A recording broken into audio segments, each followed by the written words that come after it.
Okay, welcome back to A New York State of Mind. Hi, I'm your host, Ralph Miranda. I'm joined by our co-host, Nathan Miranda.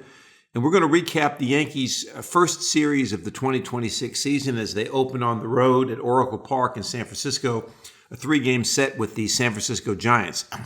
Kind of a weird series, I guess, when you have opening day in the middle of the week like that. The Yankees played on Wednesday, Friday, and Saturday. Did not play Thursday and did not play Sunday. And then tonight they'll go on, or they're already in Seattle. They'll open a series with the Mariners tonight in Seattle. But here we're going to talk about that first series against the Giants. My thoughts, and I'll let Nathan chime in here in a minute. Overall, I thought the pitching was really good. The Yankees won the first 2 games by shutout, 7-0 and 3-0. Max Fried gave up 1 hit in his outing the first game. Cam Schlittler 1 hit in his outing in the second game, 8 strikeouts. They were excellent. Now, Warren, he's got some talent, and he pitched pretty well, but probably not as crisp as Fried and Schlittler, but still, he turned it over to the bullpen with a lead. He only gave up 1 run, but did give up 4 or 5 hits and wasn't quite as sharp in his pitching as the other 2 guys were. Tonight we get Ryan Weathers. Will pitch for the Yankees tonight, and then we'll be back to Fried again tomorrow night as the Yankees await the return of Garrett Cole and Carlos Rodon. And then hopefully those 2 guys will come back in good health. Of course, Cole hasn't pitched.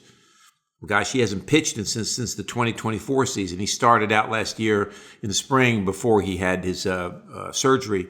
So we'll see what we get from Cole. Hopefully it'll be the same Cole we remember from the World Series year. And then, of course, Rodon with an excellent season last year. Nathan, I'll let you address the hitting.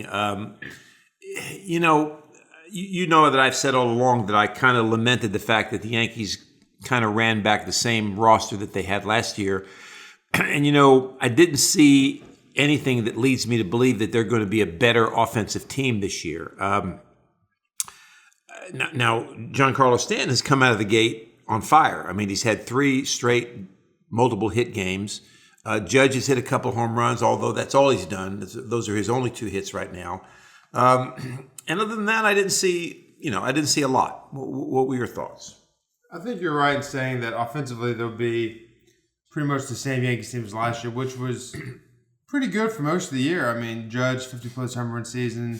Stanton was hurt for a lot of the time last year, though. Right? He was. You're right. He didn't come back till June. So if you take that into account, and actually, ironically, the fact that Volpe won't be in there for part of the year should help their offensive production. Right. So I think actually, now that I've talked myself out of it, I think they should be a little better offensively, especially because Stanton looks really good the first 3 games. And Judge, 2 hits, 2 home runs, like 6 strikeouts so far. He'll get better. Yeah. No, he has 2 home runs. He's the same guy he's always been. He strikes out a lot. He'll hit a lot of home runs. He does, right. So I think they'll be fine offensively. But the whole running it back thing, I guess they're just banking on their pitching's all healthy this year. Right. And their hitting's at least just as good. Right. I guess. Which, okay, and if you told me they had all their pitchers healthy last year during the playoffs, maybe they go a little farther. I don't know. I still think they would. I don't think that would have made the big difference. I still think they should have addressed first base and third base, and you got to do something at shortstop long term. Right now, it's just like I don't think Volpe's long term going to be the shortstop. I don't think Caballero is either long term. So what are they really doing there? I don't know. Now that you can turn that around in 1 year, but you could have. Well, you could sign somebody. And everything. I know the top of their order struggled in the first game, but that was just 1 game. And the Giants, they're not. I don't think the Giants are going to be very good this year. No. And remember the season started last year kind of similarly too. They beat up on the Pirates, on the Diamondbacks, but the Diamondbacks turned out to be a pretty good team. I guess they did. On the Brewers, again, they turned out to be pretty good, but I don't think people thought they were going to be too good at the start of the year. But they started out really hot last year too. Is my point. So we'll see. Well, actually, you're exactly right. This is the 3rd year in a row that the Yankees have swept the opening series of the season. They won, I think, 4 or 5 from the Astros in 2024. And then they swept the Brewers last year and have swept the Giants now. But I guess, obviously we don't want to get too in depth on what they may look like. It's only been 3 games. But still, if you take a look at it, I think the pitching is promising. More promising is the bullpen. The bullpen looked really good in all 3 games. I mean, Bednar seems to be settling into the closer role pretty good. He had 2 saves, didn't he? He had 2 saves. And their setup guys have been pretty good too. So that's a good news. The starting pitching has been good. We've already talked about Rodon and Cole coming back. And I think their defense has to improve. And I think with Caballero at short, it has. Chisholm's is going to have to play a little better defense. And I think they'll be okay. McMahon at third, good defender, really can't hit very well. But he did get a couple hits in the series, so we'll see. It's still early, but I think the Yankees have to improve. If their bullpen holds up, they play better defense, and they've got to get more timely hitting. That's the thing that I think hurt them so much last year, is they could not put together timely at-bats and get hits in those situations more often than not. Against the Blue Jays, they couldn't do anything against the Blue Jays last year. So we'll see. I mean, we'll see what happens. And whenever Cole and Rodon come back, I guess obviously Weathers is going to be knocked out of the starting rotation. He'll be a spot starter then. Who's the second guy they're going to knock out of the starting 5? Yeah, that's a good question. Probably Warren. I would say probably Warren. I guess. Well, that's a good question. I think early in the season, I think they tend to have a 5-starter rotation, only because you have a lot of off days, and also the pitching is still kind of getting up to speed. I mean, most teams do, not just most teams, yeah, not just the Yankees. But I think eventually you're gonna when you start getting into the full season, I think they'll probably settle on a 4-man rotation. And that would be Cole, Rodon, Fried, Schlittler, and Fried. Right, it's got to be. Not in that order, but yeah, it's got to be. So Weathers will go back to what he was last year, which was a spot starter. In other words, if they need a 5th starter, or they need a guy to start a game like that for whatever reason, similar with Warren, I think he's got to go there. Warren was a starter last year in the rotation, mainly because they didn't have Cole. We'll see what happens this year. And then remember, they called Schlittler up in June or July, I think. So, yeah, we'll see what happens there. The bullpen is the key, though. Timely hitting is the key, and better defense is also a key. So we'll see. I don't want to get too deep into what I think they should be doing or not doing, because, like I said, it's 3 games against a Giant team that doesn't look like it's that good. No, one thing I bring up with the Giants, this wasn't my thought, but it was interesting. They go out and they hire this manager, what's his name? Tony Vitello. First time that there's ever been a manager come straight from college with no prior playing or coaching professional experience, major or minor leagues. Right. So the point was, I heard the point that if this doesn't work out for the Giants and they end up firing Vitello during the year, then Buster Posey probably has to be fired too, as the was he the general manager? Yeah.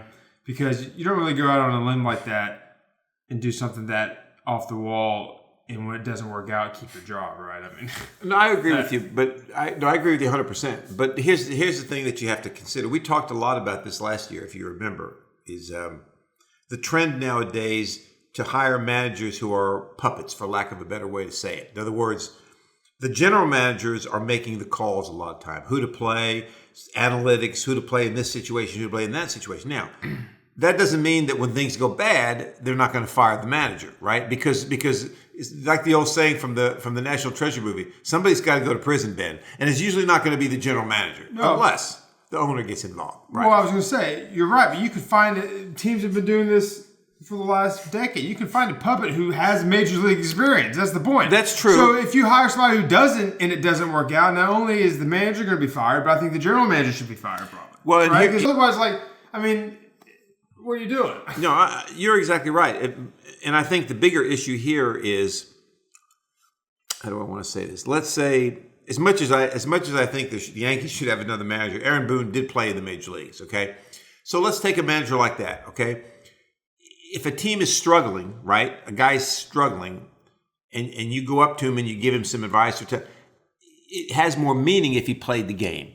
When Tony Vitello goes up to those guys and they're struggling as a team too, how are they going to respect him when he really's never done it? Not only that, but it has more meaning when you've been around professional baseball, major, even if you've just been a manager before. Right. And when Vitello's been managing guys up to this point who are no older than 22, 23 years old, which is a big difference. Who are not getting paid. I know there's NIL stuff now, but this is not so college baseball. And they're not getting paid what these guys are getting paid. Right.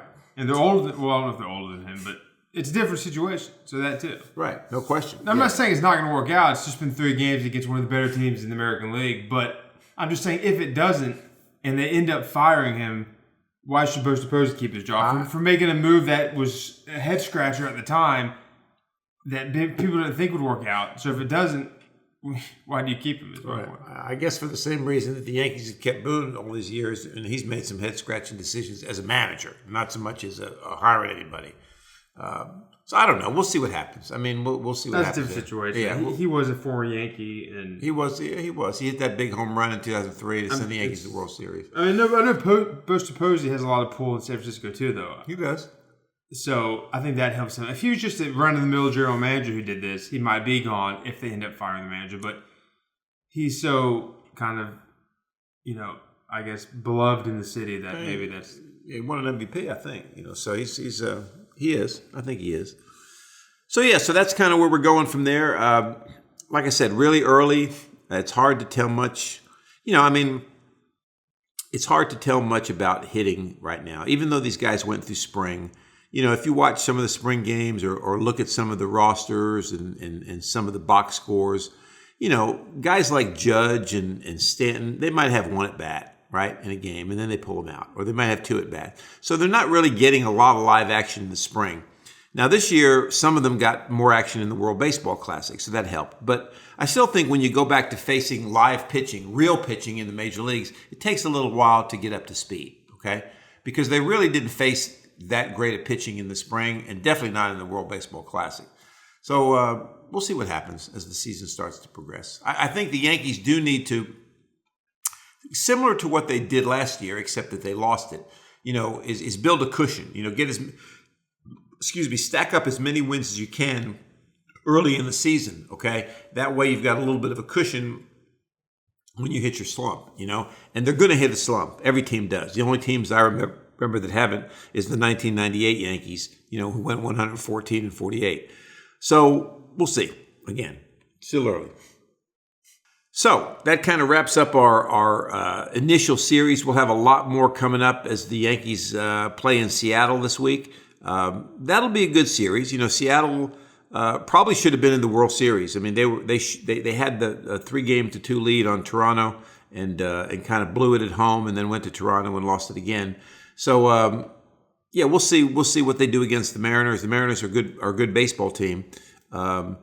In fact, the guy that's pitching tonight for the Mariners, his name kind of escapes me right now, but he kind of has the Yankees number. His ERA against the Yankees, his last few outings has been exceptional. So we'll see if the Yankees can continue the string. We'll see how they do this week in Seattle, and then we'll be back again with our next edition of A New York State of Mind as we recap the Seattle Mariners series along with the New York Yankees. So 2026, first 3 games of the season, baseball's back. Stay with us. We'll see you next time on A New York State of Mind.